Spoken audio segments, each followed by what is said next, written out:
I think we've learned in 2020 how important it is to be able to make change, and now it's going to be an expectation for every business henceforth. I think low-code is going to be a big part of the picture.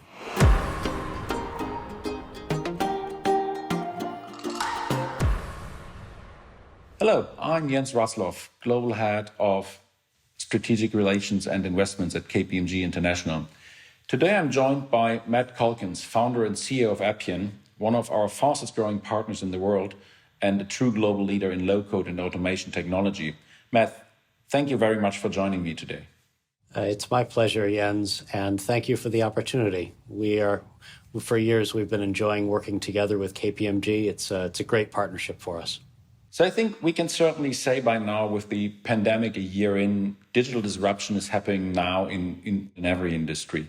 What are some of the key issues you see clients dealing with in this situation, and how can automation technology and low-code technology help? 2020 was a year of extraordinary, unanticipated disruption, and it forced every company to rethink its playbook, reconsider how it deals with external change, and keeps up its strategy in the face of disruption. So the key lesson from 2020 is the world's going to change quickly. You have to change at least as fast, and you can't do that until you can change your software at least as fast, which brings us to low-code and to automation. Low-code is a way of changing your business. It is maybe 10 times faster than old methods of building or modifying an application. And the reason it can be so much faster is because you're drawing like a flowchart. You're drawing a picture that becomes an application instead of writing your application line by line the old way. That empowers businesses to flex and change and adapt to dynamics in the market, which don't have to be emergencies. They could be regulatory shifts. It could be satisfying customer trends. It could be pivoting for a new strategic objective. I think we've learned in 2020 how important it is to be able to make change, and now it's going to be an expectation for every business henceforth. I think low-code is going to be a big part of the picture.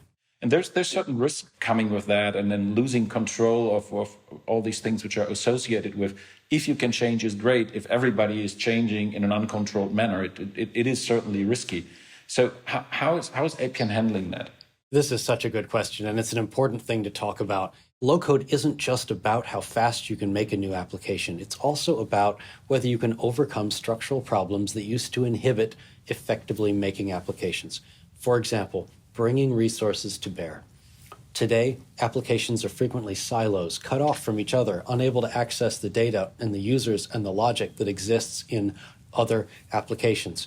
We are overcoming that problem by using the workflow model, allowing you to drag and drop new users, new resources, and to coordinate amongst all the data and the actors that you have in your organization, bringing them together in a workflow in order to handle work more effectively, making the application a unifying experience rather than a segregating experience. When you build an application on low-code, you're really building a set of specifications. You're asking the low-code platform to do a set of things, and the low-code platform makes sure that you can do them on any hardware that exists, and on any cloud, for that matter.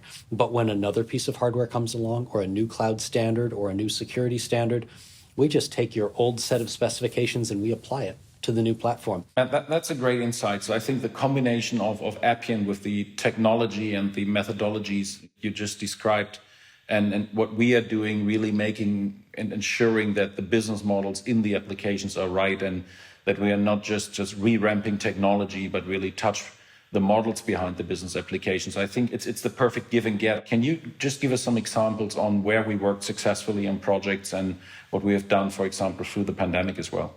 Yes, we've got a powerful opportunity right now to work together, KPMG and Appian, to solve problems that the world is just discovering exist, and they're deep problems, they're broad problems.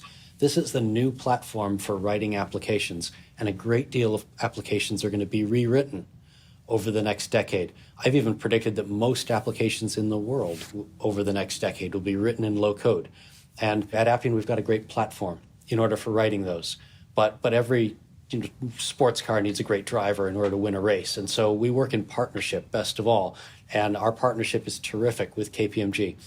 There's a Fortune 500 financial services provider where we've recently done an implementation together, which combines Appian's connected claims solution with the unique expertise brought to bear by KPMG in the insurance space, a intimate understanding of the issues faced by this customer and how to overcome them. We connected in many different applications, proving the unity that can be provided by low code. We brought in some AI and we brought in some analytics, and we together created a touchless claims vision. Another terrific example recently has to do with a Portuguese bank, where we're working together to adjust prices for each customer, carry out some monitoring on a customer-by-customer basis. We've already proven that our expertise and our capabilities can make an impact. And I think now it's just a matter of taking that winning team and addressing the suddenly very large scope of demand that the world is providing. What we have done together, and the Portuguese example is a good one, we just have been able to do something in such a short time frame and get a business impact in a short time that you have just impacts in areas where you couldn't just touch otherwise. I think the one thing which we like with Appian when we work through larger projects, or with some of them you mentioned, that the real enterprise manageability and the enterprise readiness of that is a key thing. There's a lot of great technologies on the market, but if we think about serious enterprise our infrastructures, we need to give IT something to manage this freedom and manage the positive anarchy which is out there in the business. And I think this is something to look at when you pick a tool that it is capable of that on the one hand, but also to give IT the chance to put the right governance and to put a friendly governance on it. Positive anarchy. What a great phrase. That's the truth. That's what IT departments are facing right now. For example, instead of just humans doing work anymore, now it's people and RPA bots and AI, and that's kind of anarchy. And then data sources have never been more scattered. There's more silos, more databases. You've got anarchy. And the question is, can you make it into positive anarchy? Can you get a platform that brings together all that data and all those workers in harmony? And yes, we can. We can turn anarchy into positive anarchy, but you need a platform that's open to all of those factors and a team that knows how to get it done. It's a great comparison. So you're showing a great track record of growth. It's really remarkable on where you drove the company. But how's the business landscape with such a vast growing company? How's your company trying to constantly innovate and improve your own application landscape? And how do you manage the new normal? Things have changed a lot during the last year. You're right, there's been plenty of growth, and now people around the world understand what low code is, and they have high expectations for it. It used to be we were relatively alone in the low code market, and now we've got competition against some of the best companies in the world. So whereas in the past, we were trying to popularize the concept, now we're trying to raise the bar. In particular, one obvious way in which it's different is that we're building low code for important applications, critical, central, scalable, secure applications. When you consider why low-code got popular in the last year, it was more than anything because it was needed on those important applications. That was the lesson of 2020, that we needed to change the core of the business, not that we needed to change some peripheral applications, but that the very essence of the business needed to move with the times. And Appian is, of all the low-code providers, the one that focuses on those essential, important applications.